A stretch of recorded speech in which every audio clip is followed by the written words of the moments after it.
বৃষ্টির দিনে এই ভর্তাটা খেতে এতটাই লোভনীয় হয় যে এই ভর্তাটা থাকলে আর অন্য কোনো কিছুই লাগবে না। আর এতটাই সুস্বাদু আর খুবই পুষ্টিকর এই ভর্তাটা। নমস্কার বন্ধুরা, সবাই কেমন আছো? আশা করি সবাই ভালো আছো। আমার পল্লীচরণী কুক সেন্টারের নতুন একটা পর্ব দেখার জন্য সবাইকে জানাই স্বাগত। আজকে তোমাদের সাথে শেয়ার করব ঘ্যাটকোল পাতা ভর্তা বা খারকোল পাতা। আমাদের এখানে বলে কিন্তু ঘ্যাটকোল পাতা, কিন্তু অনেকে আবার খারকোল পাতাও বলে। তো এই যে দেখো, ঘ্যাটকোলের ডাঁটাগুলো আমি কিন্তু ছোট ছোট করে কেটে নিয়েছি। তো এর রেসিপি আমি আজকে শেয়ার করব না, আগামী দিন এই ঘ্যাটকোলের ডাঁটা রেসিপি তোমাদের সাথে শেয়ার করব যে কিভাবে এই ডাঁটাটা রান্না করি। আর আজকে তোমাদের সাথে শেয়ার করব এর পাতা। তো এই যে দেখো পাতাগুলো থেকে আমি কচি পাতাগুলো আমি একটু বেছে নেব। কিন্তু ঘ্যাটকলগুলো কিনে এনেছে গতদিন, তো ঘরে রেখে দিলে কিন্তু একটু এরকম শুকনো শুকনো ভাব হয়ে যায়। তো এর থেকে আমি কচি পাতাগুলো বেছে নেব। তো বন্ধুরা, ভিডিওটা কেউ স্কিপ করো না, প্রথম থেকে শেষ পর্যন্ত দেখার অনুরোধ রইল।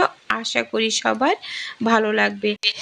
ভিডিও যদি টেনে দেখা হয় তাহলে চ্যানেলের কিন্তু বড় ক্ষতি হয়ে যায়। প্লিজ সব বন্ধুদের কিন্তু অনুরোধ করে বলছি যে কারোর ক্ষতি করো না। যদি কারোর ক্ষতি করো তো নিজের ক্ষতিটা কিন্তু তুলে রেখে দিতে হয়। তো বন্ধুরা, এই যে পাতাগুলো কিন্তু আমি ভালো করে বেছে ধুয়ে নিয়েছি। তো এবার ছোট করে আমি কেটে নেব। তো এই যে কাটা হয়ে গেছে, তো এবার দেখো গ্যাসের পরে কড়াই বসিয়ে দিয়ে দিলাম একটু তেলের ভিতরে দিয়ে দিলাম দেখো পেঁয়াজ আর রসুন। তো পেঁয়াজগুলো একটু বড় সাইজ করে কেটে নিয়েছি, আর রসুনের শুধু খোসা তুলে নিয়েছি।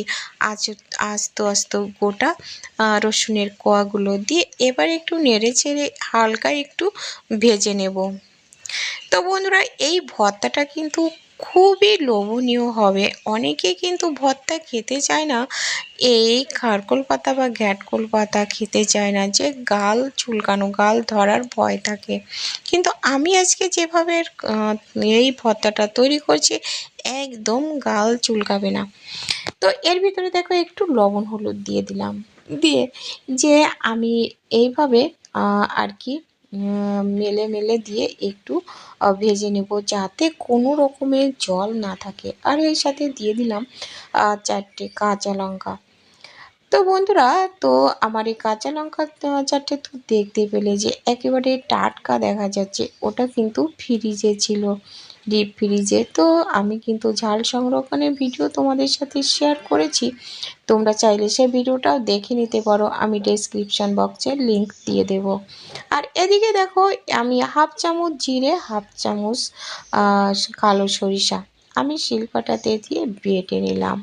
তো তোমরা চাইলে কিন্তু এই বাটা কাজটা কিন্তু ব্লেন্ডারেও কিন্তু বেটে নিতে পারো, কিন্তু ভর্তাটা এই শিলপাটাতে করলে কিন্তু বেশি ভালো লাগে। আর এদিকে দেখো, ঘ্যাটকল পাতাটা কিন্তু আমার ভাজা হয়ে গেছে। তো এর ভিতরে কোনো রকমের জলীয় ভাব থাকবে না, তাহলে কিন্তু জলীয় ভাব থাকলে কিন্তু গাল চুলকানোর সম্ভাবনা থাকে। তো এবার দেখো, আমি বেটে নেব যে পেঁয়াজ আর রসুন একই সাথে কিন্তু দিয়েছিলাম। তো পেঁয়াজ রসুনটা কিন্তু ভালোভাবে সেদ্ধ হয়ে গেছে, আবার এই সাথে কিন্তু কাঁচামরিচও দেওয়া আছে। আর তাছাড়া লবণ হলুদ তো আগে থেকে দিয়েছিলাম, আর লবণ দেওয়ার দরকার নেই। যদি একটু কম লাগে তো ভর্তা রেডি হয়ে গেলে তখন গরম ভাতের সাথে খাওয়ার সময় তখন দেওয়া যেতে পারে।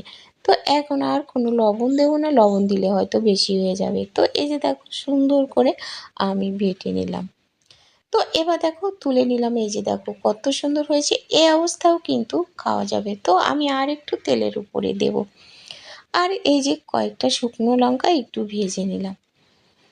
তো একটু শুকনো লঙ্কাটা একটু আর কি ভালো ভাজা হলে তো দেখো তুলে নিলাম, নিয়ে এই তেলের ভিতরে দিয়ে দিলাম আর কি গোটা জিরে দিয়ে জিরেটা একটু ভাজা হলে তো এর ভিতরে এই যে বেটে রাখা জিরে আর সরষা, এই জিরে আর সর্ষে বাটার জন্য জন্য এর একটা স্পেশাল একটা ঘ্রাণ বের হবে, আর খেতে কিন্তু দুর্দান্ত হবে। তো বন্ধুরা, এবার দেখো পাতা বাটাটা দিয়ে দিলাম।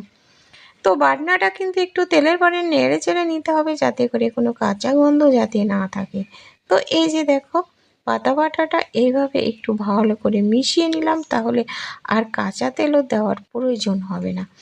তো তোমরা চাইলে কিন্তু কাঁচা আবার একটু সরিষার তেলও দিতে পারো। আর এই যে শুকনো লঙ্কা ভেজে নিয়েছি, আগে তো 4টে কাঁচা লঙ্কা দিয়েছিলাম, তো এখন এই শুকনো লঙ্কাটা ভালো করে ভেজে এর সাথে ভালো করে মিশিয়ে দেব।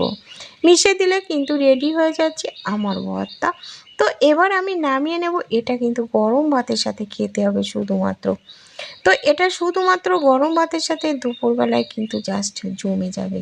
তো দেখছো কত সুন্দর হয়েছে, আর পাশে একটু লেবু আছে, লেবু রস একটু দিলে আর একদম গাল চুলকানা ভয় থাকবে না। তো বন্ধুরা, আজ এ পর্যন্ত, দেখা হবে পরবর্তী ভিডিওতে। ততক্ষণে তোমরা ভালো থেকো, সুস্থ থেকো। নমস্কার বন্ধুরা।